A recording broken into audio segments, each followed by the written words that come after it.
World War II saw several advances in military technology.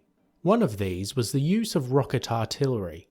In this video, we take a look at 4 of the main rocket weapons used by both sides of the conflict. Russian Katyushas. Katusha rocket launchers were mounted on many platforms during World War II. These involved trucks, tractors, tanks and armoured trains, as well as naval vessels.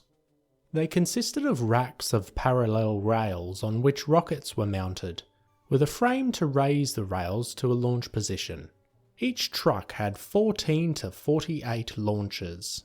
The launchers were less accurate than conventional artillery guns, but were tremendously effective in saturation bombardment. A battery of 4 launchers could fire their loads in 7 to 10 seconds and deliver 4.5 tons of high explosives over a 400,000 square metre area. This made them roughly comparable to that of 72 artillery guns. An effective crew could redeploy to a new position instantly after firing and deny the enemy the chance to hit back. They were often grouped in large numbers to create a huge shocking effect with the amount of rockets they could send towards the enemy. Their main disadvantage was the lengthy time they took to reload. This in contrast to conventional artillery, which could sustain a continuous rate of fire. In July 1941, a battery of 7 launchers was first used in battle near Smolensk in Russia. The Katushas destroyed a concentration of German troops with tanks, armoured vehicles and trucks. The attack caused massive German casualties. Following this, a standard battery was comprised of 4 launchers. By the end of the war, 518 batteries were in service. They were extremely effective weapons and were widely used by the Red Army. They would continue to be advanced into the modern rocket launchers we know today. German Nebelwerfer. The Nebelwerfer was a German weapon of World War II. It was a mobile multi-barreled rocket launcher which came in varying sizes and deployments throughout the war. The first weapon provided to the army was the 15cm Nebelwerfer in 1940. They were a purpose-designed rocket with gas, smoke and high explosive capabilities. It was fired from a 6-tube launcher mounted on a towed carriage originally used by the Pak-36. Their range at that point was nearly 7 kilometers. Roughly 5.5 million rockets and 6,000 launchers were manufactured over the course of the war. As the war continued, there were also 21, 28 and 32cm versions of the Nebelwerfer created.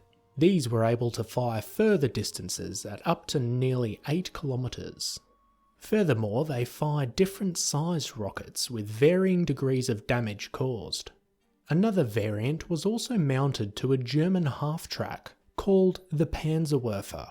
This 10-tube version was much more mobile, which was important, as once the Nebelwerfers fired off their rockets, they needed to move positions due to the smoke caused. They were also extremely loud.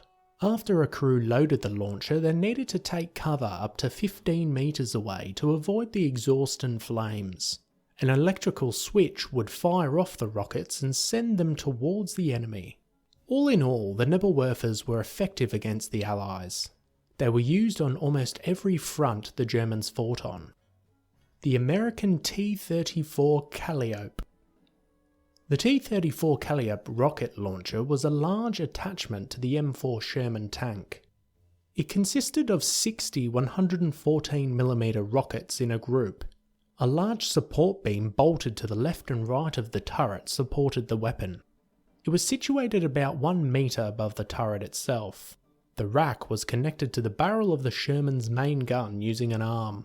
The arm was connected to the rack via a pivoting joint. This allowed the missile launcher to follow the main gun's aim. Each rocket was armed with high explosives and had a maximum range of 5 kilometers. The rockets were fired electronically using cables that were inserted through the commander's hatch. The 75mm gun couldn't be fired once the rockets were attached, so due to this, tank crews modified the launcher in the field, which allowed them to fire both the main gun and the rockets. Deployed late in the war, the German offensive during the Battle of the Bulge hindered them being used widely by the Americans. However, in March 1945, the T-34s saw some combat in Western Germany. Reports of their success are varied, however, it's been noted that they were effective even as psychological weapons, as the noise produced was enough to frighten the German defenders. Japanese Type 4 rocket launcher. The Type 4 rocket mortar was deployed in the final stages of World War II by the Japanese Army. Designed similar to that of a standard mortar tube, it was an easy-to-produce weapon. It had greater accuracy over conventional mortars though. The rockets used a double-base solid propellant with exhaust gases forced through 6 vents in the base of the rocket. The first units were deployed in 1943 and used with a lot of success in combat during Iwo Jima and Okinawa. They were produced in large numbers and distributed throughout the Japanese-controlled territory. It was also said to be used as a last-ditch weapon to defend Japan. Ultimately though, it wasn't enough to hold back the Allies who themselves were coming up with more and more new weapons. As always guys, thanks for watching. Be sure to hit that subscribe button if you want to grow your knowledge on military history.